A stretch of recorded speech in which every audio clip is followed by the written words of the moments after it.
ভারত আমার কি উপকার করবে? ভারত তার প্রয়োজনে, শুনুন, আমরা অনেক সময় অনেক লোকেরা কিন্তু চা খাওয়ায় সাক্ষী বানাই। ভাই তোর এক কাপ চা খাওয়াইলাম, ওই যে আমি মনের বিরুদ্ধে সাক্ষী দিই। এই ধরনের চরিত্রের লোক আমাদের দেশে আছে না? আছে তো। হুম। তো তোমরা তো সেই কাজ করছো। তোমরা তো বেইমানের বাচ্চা। তোমরা তো আরেকটা রাষ্ট্রকে ভেঙে দুইটা ভাগ করছো। তোমরা কি ভালো জাতি নাকি? তুমিও তো 42টা লোক প্রদেশ লইয়া চলো। এরা যদি, পাকিস্তানিরা যদি এতই খারাপ হইতো, তাহলে তোমার কাশ্মীরও স্বাধীন করে দিতে পারতো, অন্যান্য গুলি স্বাধীন করে দিতে পারতো। সে গণভোটে কি আছে? স্বর্গ আছে, নরক আছে, কোনো কিছু আছে? জুলাই সনদের 4টা 5টা পয়েন্ট এনে যদি গণভোট করে একটা ভোট লন, তাহলে কি হইলো? জুলাই সনদ তো পুরোটাই, পূর্ণাঙ্গটা হইলো জুলাই সনদ। আমাদের তো বাস্তবায়ন করতে হবে জুলাই সনদ। জুলাই সনদ থেকে 62টা ধারা থেকে আপনার 4টা ধারা এনে এখানে বহাই দিয়ে একটা গণভোট বানাই দিলেন। এটাকে পারমিট করে সংবিধান? নিয়ম আছে? বলবেন যে আপনারা কেন? হ্যাঁ, আমরা তো আমাদের এই যে আমাদের নির্বাচনী ম্যানিফেস্টোতে আছে, আমরা বলছি যে আমরা নির্বাচিত হলে সংবিধান থেকে যে এই গণভোটকে বাতিল করা হয়েছে, আমরা সেই গণভোট সংবিধানে আবার সন্নিবেশিত করব। আমাদের ম্যানিফেস্টোতে আছে। আপনারা দেখেন তো কোন দলের ম্যানিফেস্টোতে এই কথা লেখা আছে কি? কারোই নেই। শেষ সময় এসে পানি গোলা করেন না। সবাই আসবেন, সবাই করবেন, যেভাবে সংসদ, নির্বাচিত সংসদ, সংসদ যে সমস্ত কার্যকলাপ করে সেগুলির সাথে থাকেন, ইনায়া বিনায়া কথা বলে দেশে অস্থিতিশীল, স্থিতিশীলটাকে নষ্ট করবেন না। কি হবে? তারেক জিয়া মরে গেল, আমি মরে গেলেন, আপনি মরে গেলেন, রেজাল্ট কি হইবে? কেউ না কেউ সরকার হইব তো। যদি আপনারা প্রশ্ন করি তারেক জিয়া পদত্যাগ করবো, কেডা প্রধানমন্ত্রী? একজনের নাম কইবেন তো আপনি। যেরকম ওই যে একটা মেয়ে বলছে যে হাসিনাকে আমরা ব্যাক করাইতে চাই, হাসিনার আমলে ভালো ছিলাম। এগুলি আজকে 4 মাস হয় নাই, 1 বছর 2 বছর হয়নি, এর মধ্যে আবার এই সমস্ত কথা আমাদের শুনতে হয়। কারা এগুলি শোনাচ্ছে, কারা এগুলি ঘটনার পিছনে, আমাদেরকে তো সেটা নজরদারি করা উচিত। আবার আপনারা এখন সুর তুলছেন আগের রাজাই ভালো ছিল। আরে ভাই, 3 মাস হলে একটা সরকার আছে, 4 মাস তার মেয়াদ, তাহলে আগের রাজাই ভালো ছিল। তো কারা এগুলি আপনার কয়? ওই যে কথাটা আমি আমার প্রথম অংশে বলছিলাম, আহমেদিনেজাদ, ইরানের সাবেক রাষ্ট্রপতি মোসাদ তাকে কিনে নিয়েছিল এবং বলছিল যে রেজিম চেঞ্জ হবে, আমরা সব, এই যে আলী খমেনি সহ যত সিনিয়র লিডার গুলো লারোজিনি মেরে ফেলেছে না, এটা আমাদের নিজেদের প্রোগ্রাম, যে এই সমস্ত গুলো মেরে দেওয়ার পরে রিজিম চেঞ্জ হবে, হলে কি হলো? আমাকে তোমরা ইরানের প্রেসিডেন্ট বানাবে, আমি আব্রাহাম একা বাস্তবায়ন করে দিই। এটাই তো মোসাদের সাথে চুক্তি ছিল। তা আমাদের দেশে তো এরকম বিভিন্ন বুদ্ধিজীবী করে পারচেস করেছে।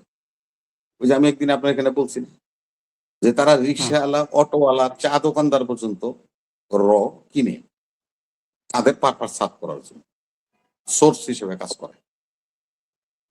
তা আমাদের দেশে এই ধরনের টকশোর মধ্যে এসে অনেক বুদ্ধিজীবী আছেন, অনেক লোক আছেন, এগুলি রয়ের এজেন্ট। ওরা হলো রয়ের পেট লোক। তারা ইনিয়ে বিনিয়ে বিভিন্ন ভাবে সরকারকে, রাষ্ট্রকে, স্থিতিশীলতাকে নষ্ট করে তারা তাদের পারপাস সাফ করতে চায়। সেহেতু আমরা মনে করি দেশের সকল সচেতন নাগরিকদের আমাদের এর প্রতিবাদ করতে হবে এবং এই পক্ষে আমাদেরকে ঐক্যে আসতে হবে। অন্য কোনো ঐক্য নেই, কিসের ঐক্য? যার যার ঘর সংসার শেষ হইতে হইতেছে। আমির হামজা এমপি হয়েছে, রুমিন ফারাও এমপি হয়েছে, ওই আমানুল্লাহ আমানও এমপি হয়েছে, ওই তো খেলা তো শেষ। বেতন পাইবেন, খাইবেন, গাড়ি চলবেন, আইবেন, সংসদে বইবেন, আলাপ আলোচনা করবেন, খেলা তো শেষ। এখন নতুন করে তো খেলা নেই, নতুন 5 বছর পরে তো আবার এই সিস্টেমটা চালু হবে। ততক্ষণ তো অপেক্ষা করবেন।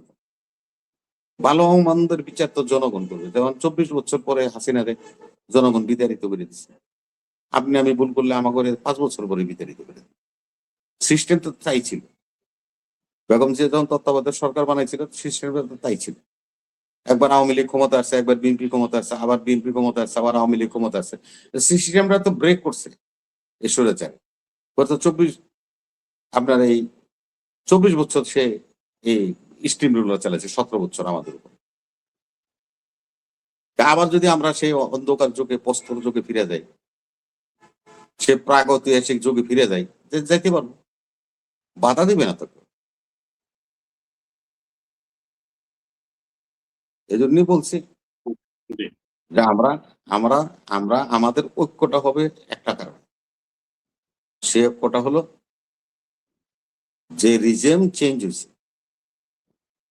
যারা যে কথাটা এই যে এতক্ষণ পর্যন্ত আমাদের আলোচকরা বললেন,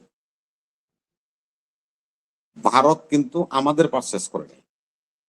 অনেকে বলে যে আপনার এখানে আমি দেখলাম অনেকে ভারত অনেক সাহায্য করছে, এই যে এই বেটা তিনটা বই বই এখানে বগর বগর কয় ভারতের বিরুদ্ধে কয়, ভারত আমাকে এই দিছে ওই দিছে। হ্যাঁ, ভারত আমাদেরকে দেয়, ভারত শেখ মুজিবুর রহমানকে দিছে, আওয়ামী লীগকে দিছে।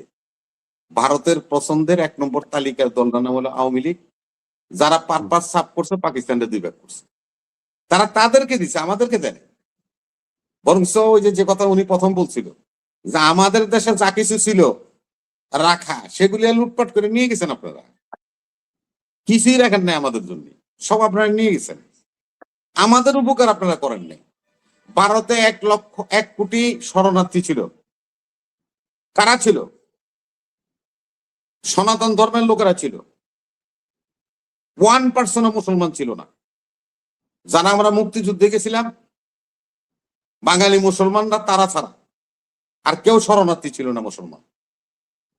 1 কোটি শরণার্থী সনাতন ধর্মের লোকেরা ছিল। সাহায্য করলে তাদেরকে করছেন, আমাদেরকে করেননি।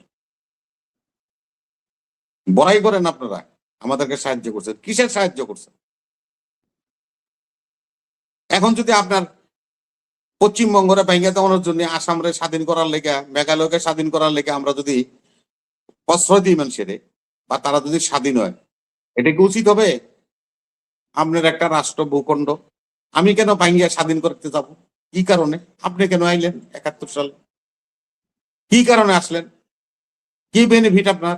ওই যে আপনার বেনিফিট, আপনার এই ইস্টার্ন সেক্টরের 40 ব্যাটালিয়ন কোম্পানি ইয়ে রাখতে হয়, সোলজার রাখতে হয়, আর্মস এমিউনিশন রাখতে হয়, ট্যাঙ্ক, গোলা বারুদ, প্লেন, সব এগুলি এখন উঠাই লিয়ে গেছেন, চীনের সাইডে রাখছেন, পাকিস্তানের সাইডে রাখছেন। এই সাইডটা আপনার জন্য নিরাপদ, সেজন্য আমরা পাকিস্তান ভেঙে দিচ্ছেন। এটা সোজা হিসাব। ভারত আমার কি উপকার করবে? ভারত তার প্রয়োজনে, শুনুন, আমরা অনেক সময় অনেক লোকেরা কিন্তু চা খাওয়ায় সাক্ষী বানাই, ভাই তোর 1 কাপ চা খাওয়াইলাম, ওই যে আমি মনের বিরুদ্ধে সাক্ষী দিই। এই ধরনের চরিত্রের লোক আমাদের দেশে আছে না? আছে তো। তোমরা তো সেই কাজ করছো, তোমরা তো বেইমানের বাচ্চা, তোমরা তো আরেকটা রাষ্ট্রকে ভেঙে 2 ভাগ করছো। তোমরা কি ভালো জাতি নাকি? তুমিও তো 42টা লোক প্রদেশ লইয়া চলো। এরা যদি পাকিস্তানিরা যদি এতই খারাপ হইতো, তাহলে তোমার কাশ্মীরও স্বাধীন করে দিতে পারতো, অন্যান্য গুলি স্বাধীন করে দিতে পারতো। সে অ্যাবিলিটি পাকিস্তানের কাছে আছে। সারা বিশ্ব এখন দেখতেছে পাকিস্তান কোন জায়গায় নেতৃত্ব করে, সারা ওয়ার্ল্ডের নেতৃত্ব করে। ট্রাম্পও আসিফ মনিরের লোকে বইয়া চা খাইতে হয়, শাহবাজের লোকে দেখা করতে হয়। এই তোমাদের সাথে করে না। তা আমার দুর্ভাগ্য, আমাদের কিছু অন্ধ লোকজন আছে যে ভারত আমাদের জন্য অনেক কিছু করছে। কি করছে ভারত? কেন করবে? আমরা প্রশ্ন করি, কেন করবে? আপনার স্বার্থ না থাকলে ভারত করবো? ছাত্ররা যখন আন্দোলন শুরু করছে, রাজনৈতিক দলগুলি তলে তলে ছাত্রগুলোকে ছিল না? বিএনপি কন, জামাত কন, শিবির কন, ওই মান্না কন, পান্না কন, সব আসিল না তলে তলে? কি জন্য আসিল? ছাত্ররা কি রাষ্ট্র ক্ষমতা চাইছিল? রাষ্ট্র ক্ষমতা চাইছে বিএনপি, জামাত আলাদা রাজনীতিবিদরা। ওগুলোকে হাততালি দিয়া হাসিনা রেখা দেয়, হেরা এখন এমপি হয়েছে, মন্ত্রী হয়েছে, রাষ্ট্রের প্রধানমন্ত্রী হয়েছে। ছাত্ররা হয়েছে? কোনো হয়নি তো। এটা সবসময় নিয়ম। তাহলে আপনি কোন স্বার্থে পাকিস্তানের 2 ভাগ করলেন? এই প্রশ্নের উত্তর দিলেন। আমি আপনার কাছে সাহায্য দিতে যাবো কেন? আপনি আমার উপকার করতে আসবেন কেন? দরকারটা কিছু। আগে আপনার স্বার্থটা দেখেন। তার স্বার্থ সিদ্ধান্ত করার জন্য আমার 1 কাপ চা হয়েছে। আমি আগরতলায় বসে আমার 1 কাপ চা হয়েছে। আমি পাকিস্তান ভেঙে 2 টুকরো করে দিচ্ছি। এখানে ভারতের ইন্টারেস্টই সার্ভ হয়েছে, এখানে পাকিস্তানের ইন্টারেস্ট সার্ভ।